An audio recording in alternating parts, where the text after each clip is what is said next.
کہ کچھ اللہ کے واسطے سنجیدہ چیزیں بھی پڑھ لیا کیجیے. زیادہ تو نہیں کہوں گا جتنا بے تکلفی سے میں نے آج علماء سے کہا تھا، وہ تو اپنی برادری ہے، آپ تو بڑے نازک مزاج لوگ ہیں، اس لیے میں آپ سے کہتا ہوں کہ فضول چیزوں کو پڑھنا اب بند کر دیجئے، ان کی زکوٰۃ بھی آپ پر واجب ہو گئی. اب آپ کچھ کام کے لٹریچر پڑھیے. ہر مہینے اپنے شہر کے کسی اچھے اسٹال میں جا کر فریڈم اسٹرگل کی تاریخ کی کچھ کتابیں پڑھیے. بہت کتابیں ہیں. اروندھتی رائے کی کتابیں پڑھیے، اگروال کی کتابیں پڑھیے. چوٹی کے مصنفین ہیں جنہوں نے ایک لفظ بھی اپنی طرف سے نہیں لکھا ہے. برٹش گورنمنٹ نے 12 والیومز میں وہ پوری میٹنگز کی منٹس چھاپ دی ہیں. جو میٹنگ گاندھی، نہرو، جناح، مولانا آزاد، پٹیل ان سب کے ساتھ جو چلتی تھی، ماؤنٹ بیٹن کی یا ان سے پہلے کے وائسرائے کی، جتنی میٹنگز ہوئی ہیں ہر منٹ کی رودات دن تاریخ کے حوالے کے ساتھ برٹش گورنمنٹ نے چھاپ دی ہے.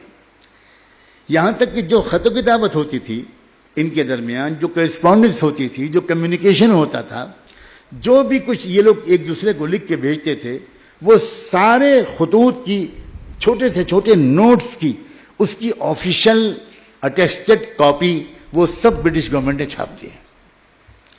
اتنا شاندار ثبوت ہے وہ اس بات کا، آفیشیل ڈاکومنٹ ہے برٹش گورنمنٹ کا، جس کا ایک ایک پیج یہ ثابت کرتا ہے کہ ملک کی تقسیم کی 1% ذمہ داری بھی مسلم لیگ پر، مسلمانوں پر اور جناح پر نہیں تھی. وہ ڈاکومنٹ ثابت کرتا ہے، وہ ڈاکومنٹ ثابت کرتا ہے کہ نہرو، گاندھی اور پٹیل ان 3 لوگوں پر اس ملک کے بٹوارے کی ذمہ داری تھی. اور آپ نے تو یہ سنا ہوگا کہ گھر کا بہدی لنکا ڈھائے، وہ جو کہتے ہیں. تو بی جے پی کی جب گورنمنٹ تھی اٹل بہاری واجپئی صاحب کی قیادت میں، تو اس وقت جو فارن منسٹر ہوا کرتے تھے مسٹر جسونت سنگھ، انہوں نے ایک بہت تفصیلی کتاب ملک کے بٹوارے کی تاریخ پر لکھی ہے. اس میں انہوں نے 50 حوالوں سے ثابت کیا ہے کہ ملک کے بٹوارے کی اصل ذمہ داری نہرو اور پٹیل پر ہے. وہ مہاتما گاندھی کو ذرا بچا لے گئے ہیں، کچھ مصلحت ہے اس میں ان کی، ہم ان کی مجبوری کو سمجھتے ہیں، لیکن چلو کم سے کم ایک ہی سیڑھی اوپر چڑھنے سے رہ گئے، نیچے سے اوپر تک تو آ گئے وہ. اور باقی مواد بہت موجود ہے پوری حقائق کو ثابت کرنے کے لیے.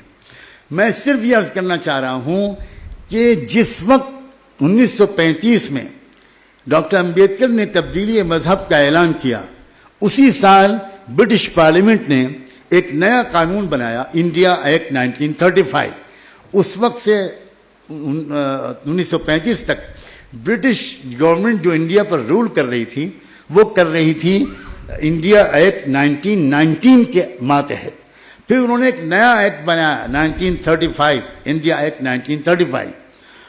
اس انڈیا ایکٹ 1935 کے فوراً بعد گاندھی جی نے آزادی کی وہ تحریک جو پچھلے 10 سال پہلے بلکہ 16 سال پہلے انہوں نے اچانک بند کر دی تھی، اس لیے کہ وہ آزادی کی تحریک علماء اور مسلمانوں کی قیادت میں چل رہی تھی اور گاندھی جی پیچھے پیچھے چل رہے تھے. لیکن 16 سال تک اچانک آزادی کی تحریک کو موقوف کر دیا گاندھی جی نے کسی کے مشورے کے بغیر. اور 1935 میں جب وہ برٹش پارلیمنٹ نے وہ ایکٹ پاس کیا، اس کے فوراً بعد گاندھی جی نے ایک نئے سرے سے ملک میں آزادی کی تحریک شروع کروا دی. اور اس موقع پر ہندو مسلم فسادات بنگال کے ذریعے سے شروع کروائے گئے، جس کا بنیادی مقصد یہ تھا کہ امبیڈکر نے وہ جو تبدیلی مذہب کا اعلان کیا ہے، جس کے نتیجے میں ایک اندیشہ پیدا ہو گیا تھا، جو اندیشہ بہت عرصے سے چلا آ رہا ہے اور آج نہیں تو کل وہ پورا ہو کر رہے گا، اس اندیشے کے مطابق ملک میں آزادی کی تحریک ایک نئے مقصد کی خاطر، ایک نئے پروگرام کی خاطر شروع کی گئی اور ہندو مسلم فسادات بھیانک طریقے پر شروع کروائے گئے اس پروگرام کے تحت کہ ملک کو آزادی تب ملے جب ملک پہلے بٹ جائے.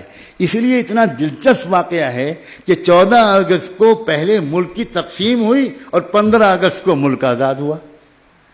آپ اتنی چھوٹی سی بات پر غور نہیں کرتے. منطقی ترتیب کیا تھی کیوں بھائی؟ پہلے ملک آزاد ہوتا اور آزاد ملک پھر الگ الگ اس کے دو حصے ہو جاتے، مگر مقصود آزادی تھی ہی نہیں، مقصود تقسیم تھی، مقصود بٹوارا تھا، مقصود مستقل طور پر کمیونل ٹینشن اس ملک میں پیدا کر کے ان کروڑوں مظلوموں کو ہندو بنائے رکھنا تھا۔ اصل مسئلہ یہ تھا۔ مسلمانوں پر جو مظالم اس ملک میں ہو رہے ہیں، خدا کے لیے آپ مسلمان دانشور ہیں، آپ اس بات کو سمجھنے کی کوشش کیجئے کہ اس کا اصل نشانہ مسلمان نہیں ہے۔ چوٹ بے شک مسلمان کھاتا ہے، جان بے شک مسلمان کی جاتی ہے، جائیدادیں مسلمانوں کی جلائی جاتی ہیں، لیکن اس کا اصل نشانہ یہ ہے کہ مسلمانوں کو مارنے کے لیے وہ استعمال کس کو کرتے ہیں؟ بتائیے، میں آپ سے پوچھتا ہوں۔ انہی لوگوں کو استعمال کرتے ہیں نا۔ تو ان کو جب وہ استعمال کریں گے ہمارے خلاف، تو پہلے ان کے دلوں کو ہماری نفرت سے بھریں گے، اور وہ اس لیے استعمال کرتے ہیں کہ وہ ہندو بنے رہیں۔ تو اصل نشانہ وہ ہیں، میں یہ کہنا چاہ رہا ہوں۔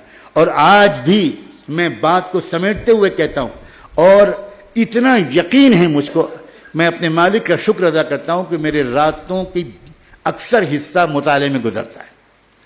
میں بلا مبالغہ کہتا ہوں، میں پچھلے 1 سال سے سنگین بیماریوں میں رہا ہوں، 7 مہینے تو میں بہت ہی سیریس حالت میں رہا، بستر سے اٹھ نہیں سکتا تھا۔